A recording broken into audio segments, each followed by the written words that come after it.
When they passed her house, forlorn and sagging, weather-beaten and patched by the side of the road, she did not even notice it. She was so happy to be out walking along the highway with Jesus. She broke the silence once more to tell Jesus how glad she was that he had come, how she had often looked at his picture hanging on her wall. She hoped he didn't know she'd stolen it over her bed, and how she never expected to see him down here in person. Jesus gave her one of his beautiful smiles, and they walked on.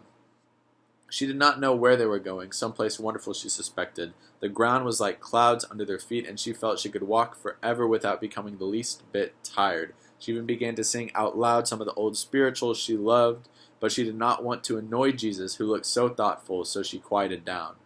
On they walked, looking straight over the treetops into the sky, and the smiles that played over her dry, wind-cracked face were like first clean ripples across a stagnant pond. On they walked without stopping. The people in church never knew what happened to the old woman. They never mentioned her to one another or to anybody else. Most of them heard sometime later that an old colored woman fell dead along the highway. Silly as it seemed, it appeared she'd walked herself to death. Many of the black families along the road said they'd seen the old lady high-stepping down the highway, sometimes jabbering in a low, insistent voice, sometimes singing, sometimes merely gesturing excitedly with her hands, other times silent and smiling, looking at the sky.